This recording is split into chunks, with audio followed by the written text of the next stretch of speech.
یہ چینل بات کرتا ہے اٹھا کے منہ بشاہوں سے، جہاں کو باخبر کرتا ہے یہ مفلس کی آہوں سے۔ ناظرین گرامی، السلام علیکم ورحمۃ اللہ وبرکاتہ۔ آج کی بات خاص بات میں آپ لوگوں کا استقبال ہے۔ ناظرین گرامی، میں انصار عزیز ندوی آج دن بھر سے آئی ہوئی کچھ اہم ترین خبروں کی تفصیلات لے کر کے حاضر ہوا ہوں۔ تفصیلات میں جانے سے پہلے آپ کو اطلاع کر دوں کہ آج کے دونوں پرائم ٹائم شائع ہو چکے ہیں۔ جن احباب نے نہیں دیکھا جائیں دیکھیں، دوسروں تک پھیلانے کی کوشش کریں، لنک کو شیئر کریں۔ ادارے کی مضبوطی، ناظرین گرامی آپ لوگوں کی مضبوطی آپ جانتے ہیں آپ کو کرنا کیا ہے۔ آئیے پہلی خبر کی جانب بڑھتے ہیں اور وہ ہے کرناٹک سے۔ کرناٹک میں اراکین پارلیمنٹ اور اراکین اسمبلی کے خلاف معاملوں کے لیے تشکیل خصوصی عدالت نے بدھ کے روز B J P leader B S Yediyurappa کو جھٹکا دیتے ہوئے لوک آیکتا پولیس کو ان کے خلاف بدعنوانی کا معاملہ درج کرنے اور وزیر اعلیٰ رہتے ہوئے اقتدار کے غلط استعمال کے الزامات کی جانچ کرنے کا حکم دے دیا ہے۔ سماجی کارکن ٹی جے ابراہم نے الزام عائد کیا ہے کہ یڈیورپا نے مبینہ طور پر شیل کمپنیوں کے ذریعے سے زبردست مالی فائدے کے بدلے رام لنگم کنسٹرکشن کو ایک بی ڈی اے رہائشی پروجیکٹ پیش کیا تھا۔ اسی معاملے میں آج عدالت کا فیصلہ آیا ہے۔ ابراہم نے پہلے یڈیورپا، ان کے بیٹے بی وائی وجیندر، کوآپریٹو وزیر ایس ٹی سومشیکھر اور 6 دیگر کے خلاف جانچ کا مطالبہ کرتے ہوئے ذیلی عدالت کا دروازہ کھٹکھٹایا تھا۔ حالانکہ خصوصی عدالت نے گورنر سے پیشگی اجازت نہ ہونے پر عرضی خارج کر دی تھی۔ ناظرین، جھارکھنڈ کی ہیمنت سورین حکومت نے ریاست میں ڈومیسائل کی نئی پالیسی کے ڈرافٹ کو بدھ کے روز منظوری دے دی ہے۔ اب یہ بل کے طور پر اسمبلی میں پاس ہونے اور گورنر کی منظوری کے بعد قانون کی شکل اختیار کر لے گا۔ اس پالیسی میں جھارکھنڈ کا مقامی باشندہ ڈومیسائل ہونے کے لیے 1932 کے خطیان کی شرط لگائی گئی ہے۔ اس پالیسی پر پورے جھارکھنڈ میں بحث شروع ہو گئی ہے۔ دراصل یہ پورا کا پورا موضوع سمجھنے کے لائق ہے، وقت ضرورت اس کی تفصیلات پیش کی جائے گی۔ ناظرین گرامی، سپریم کورٹ اور ہائی کورٹ کے ججوں کی سبکدوشی کے لیے طے شدہ عمر میں جلد ہی اس میں اضافہ ہونے کی امید ہے۔ بار کونسل آف انڈیا نے سپریم کورٹ و ہائی کورٹ کے ججوں کی سبکدوشی کی عمر بالترتیب 65 اور 67 سال کرنے کے لیے آئین میں ترمیم کرنے کی وکالت کی ہے۔ فی الحال ہائی کورٹ کے جج 62 سال اور سپریم کورٹ کے جج 65 سال کی عمر میں سبکدوش ہوتے ہیں۔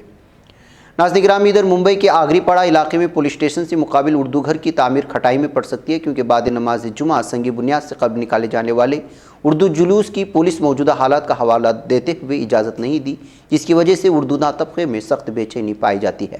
باوثوق ذرائع کے مطابق جمعہ کی نماز کے بعد دوپہر 3 بجے محمد حسین پلے گراؤنڈ YMCA سے آگری پاڑا پولیس کے نزد اردو گھر کی سنگ بنیاد کی تقریب سے قبل تک نکلنے والے اردو جلوس کو تمام تر کوششوں کے باوجود پولیس انتظامیہ نے موجودہ حالات کے پیش نظر اجازت دینے سے صاف انکار کر دیا تھا۔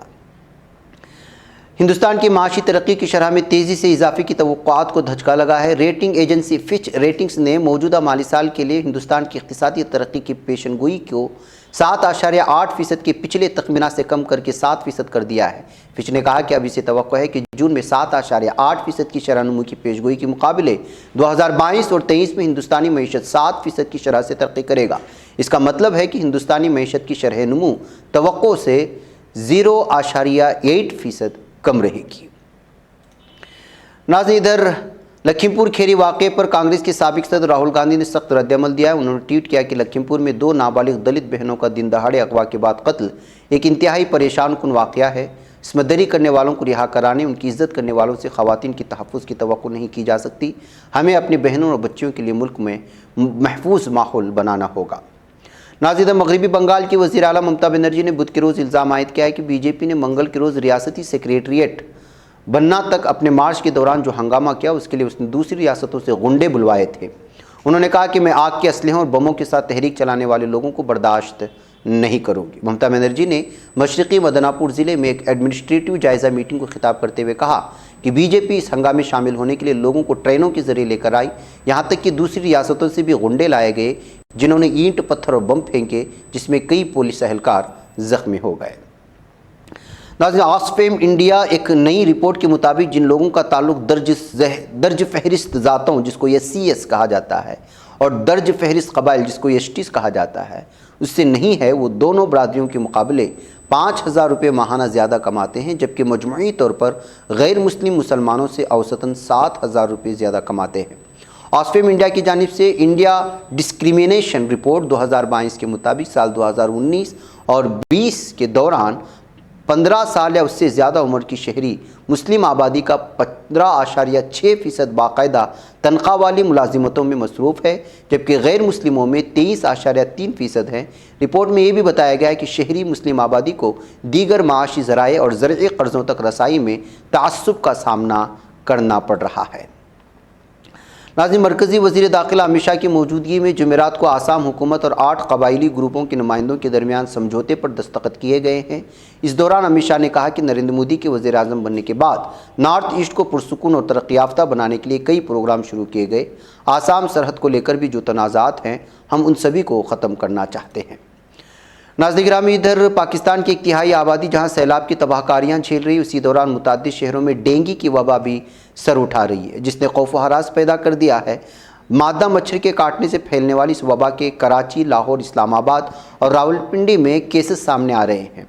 خیال رہے کہ پاکستان کے مختلف صوبوں میں بارشوں اور سیلاب کے باعث اب تک 3 کروڑ سے زائد افراد متاثر ہو چکے ہیں، جبکہ اس قدرتی آفت میں 1,500 سے زیادہ افراد ہلاک بھی ہو چکے ہیں۔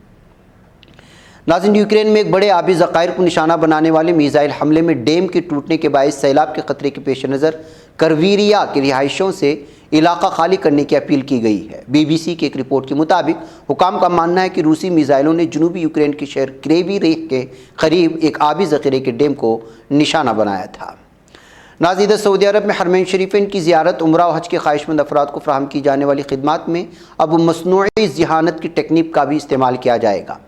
ایک رپورٹ کے مطابق اس بات کا اعلان سعودی عرب کی وزارت داخلہ میں پبلک سیکورٹی کے ڈائریکٹر لیفٹیننٹ جنرل محمد الباسمی نے مصنوعی ذہانت کے ہمہ جہت استعمال کے عنوان سے منعقد ہونے والی پینل بحث کے دوران کیا۔ الباسمی نے مجمع کو منظم کرنے سے متعلق امور پر بات چیت کرتے ہوئے بتایا کہ ہر سال مملکت کے اندر اور بیرون ملک سے زائرین بڑی تعداد میں حرمین شریفین سمیت دوسرے مقدس مقامات کی زیارت کرنے سعودی عرب آتے ہیں۔ زائرین کی بڑی تعداد کی وجہ سے ہونے والی بھیڑ کو کنٹرول کرنے کے لیے جدید ٹیکنالوجی اور طریقوں کو بروئے کار لایا جائے گا۔ ناظرین، ادھر برطانیہ کے لوگ 19 ستمبر بروز پیر شاندار زندگی گزارنے اور عظیم وراثت چھوڑ کر جانے والی ملکہ الزبتھ دوم کی سرکاری آخری رسومات ادا کریں گے۔ ملکہ نے 9 ستمبر کو آخری سانس لی تھی اور تبھی سے شاہی خاندان اور برطانیہ کے لوگ سوگ منا رہے ہیں۔ ناظرین، ترکی کے صدر رجب طیب اردوگان شنگھائی تعاون تنظیم کی سربراہان مملکت کے 22ویں سربراہی اجلاس میں بطور مہمان خصوصی شرکت کے لیے ازبکستان کے شہر سمرقند روانہ ہو چکے ہیں۔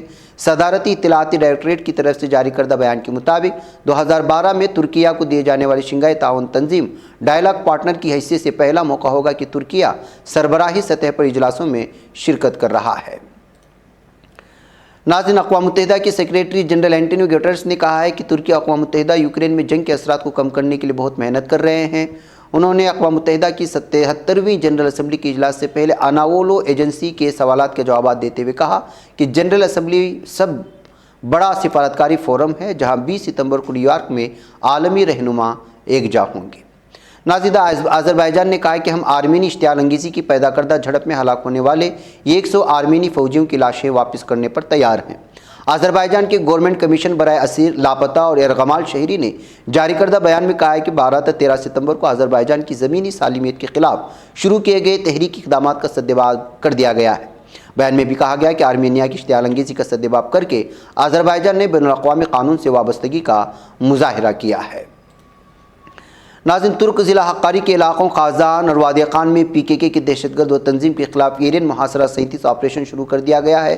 امور داخلہ کے مطابق دہشت گرد تنظیم پی کے کا ملک سے صفایا کرنے، دہشت گردوں کو منطقی انجام تک پہنچانے کے پیش نظر یہ آپریشن کا آغاز کیا گیا۔ ناظرین، ایران شنگھائی تعاون تنظیم کا مکمل رکن بن گیا۔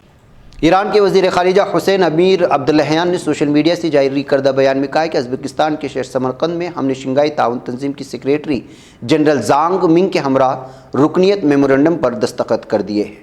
ناظرین گرامی، آج کی بات خاص بات میں اتنا ہی۔ انشاءاللہ پھر آپ لوگوں سے ملاقات ہوگی۔ مجھے اجازت دیں۔ السلام علیکم ورحمۃ اللہ وبرکاتہ۔ یہ چینل حق نگر بن کر کچھ چل دیتا ہے فتنوں کو، اگر گندی ہو پالیسی تو مرتے دیکھ کتنوں کو، اسی بازار میں بکتے ہوئے دیکھا ہے سپنوں کو، سبھی یکساں ہے یہ پیغام دو غیروں کو اپنوں کو، وطن اہل وطن کا ہے گلے بے خار سیدھی بات